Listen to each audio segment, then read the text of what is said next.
Solly Msimanga, we come back to you. I understand that you've got some reaction from opposition party members who are also wanting to give their views on this tragic incident. Indeed, Mpho, let's get straight into it.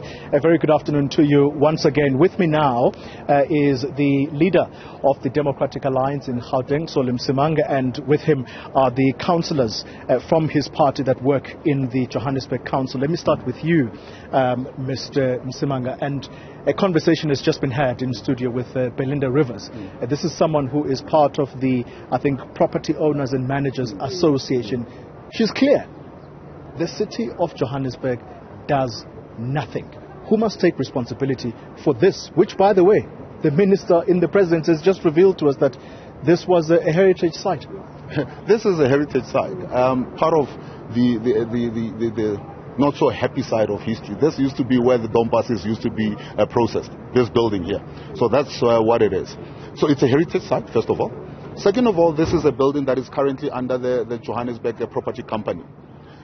2 buildings behind, same kind of setup is happening. 2 buildings this way and the one behind there is a disaster waiting to happen because this kind of setup is actually happening. What we need to be asking is where were the bylaw enforcement? Because when they were in charge, they started pushing that bylaws be implemented and people that are finding themselves in inhabitable places and in places that poses danger get to be removed. And then you have a situation where you have the City and you have the Human Rights Commission coming in and say, with interdicts, you cannot remove people out of these buildings. But when there's a disaster that strikes, those are nowhere to be found. Disasters like this, where people are living in places that cannot, access, exit points quick enough when there is a disaster. 1. 2, they're living in places that were never designed to be, homes. That's another issue that we're dealing with. And as I said, I can point you to 2 other buildings going this way, 2 other buildings going that way, and another one behind there. And there's a number of them across to Johannesburg that have been hijacked. Government buildings that have been hijacked. Government has done absolutely nothing, and this is where the problem starts from. Councillor Belinda, let's come to you. You have been in the levers of power.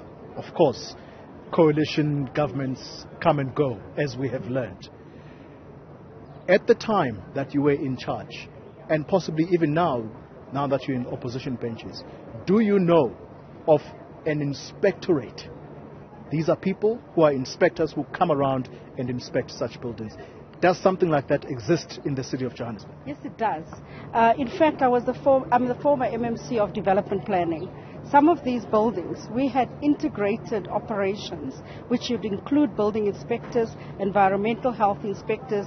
It would also have a lot of bylaws that talks about the land use. And that's the reason why we did it as an integrated operation, block by block, to try and identify issues that could be a risk to human life, and then report that back through to GFIS, who's the forensic investigations, that will check whether these people we need to take it to court or remove people. And some of these operations have now been stopped.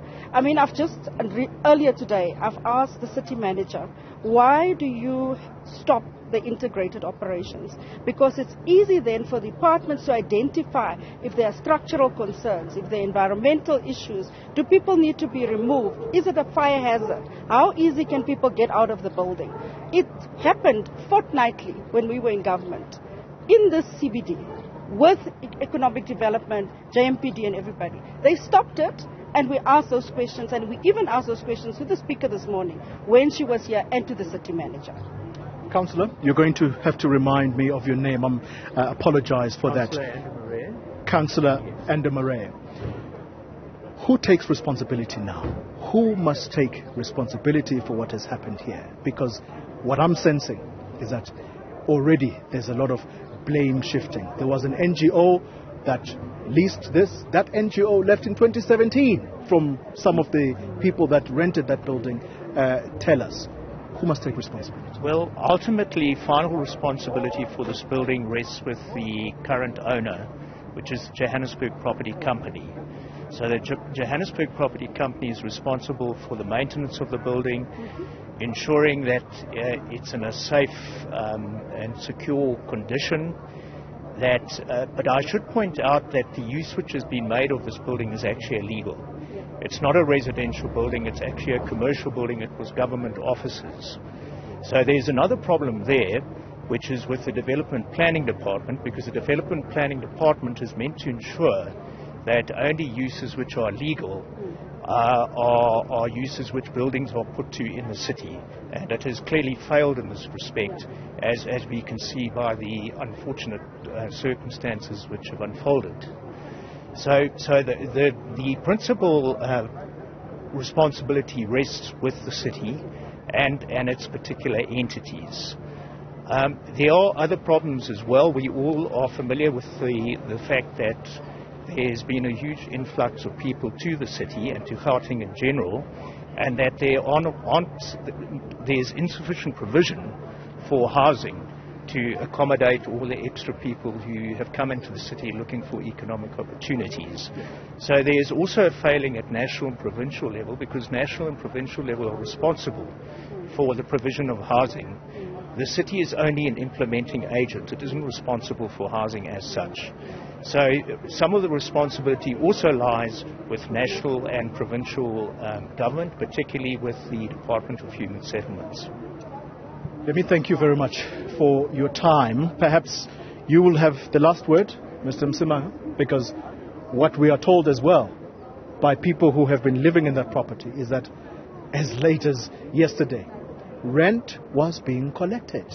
Who was collecting the rent? Some lady. We don't know who they are, but people have been paying 1,300 rand. There are those uncouth elements that are exploiting the poorest of the poor, who eke out a living trying to survive. How do you round up those elements? Because that is who is keeping this kind of stuff alive. Well, I can tell you that there is a number of syndicates that are operating. And why aren't they arrested? Why is it difficult to arrest? I'll tell you. This is why some of the officials within the City of Johannesburg, some of the officials within the City of Tshwane, and even in Ekurhuleni, have answers, to what is happening here. Why? These are provincial and local government properties. They get a cut somehow. And this is why we have been saying, if you start removing people out of this building, the pinch will be felt by the syndicate. And then that's when, you'll see all the ends coming out of the cracks. Until we get to that point, and, until we get a situation where you don't have organizations like the CIRI and the Human Rights Commission blocking us from preventing disasters like this from happening, we will not be able to then get to the bottom of this. And unfortunately, those that are benefiting out of the misery of our people will continue to benefit.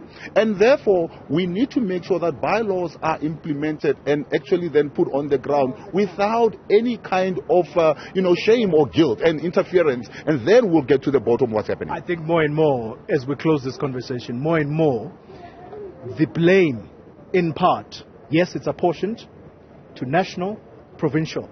The city is the implementing agent, but the NGOs, they must come out of the woodwork, because this, in part, I'm hearing, could have been avoided. Is that what you said? Yes, it could have been avoided. I just want to mention an incident. My very first integrated operation as MMC of Development Planning, I was literally stopped from allowing officials to get into the building to check compliance by CIRI. And there's court documents on it. We had to respond within hours to court documents, because we were trying to enforce the bylaws of the city. So where are all these human rights NGOs now, when there's loss of lives, when we try to enforce the bylaws to avoid these kind of incidents from happening? And I just want to say, Polly, that we really want to give our condolences to the families, and we want to say, we as the DA in Johannesburg, we've already started asking for answers, because we want to know how was this allowed to happen when there are reports on reports on reports of what could have been done, and this could have been released to the private sector to be made available for affordable housing. Thank you so much to all of you for your time. Thanks indeed.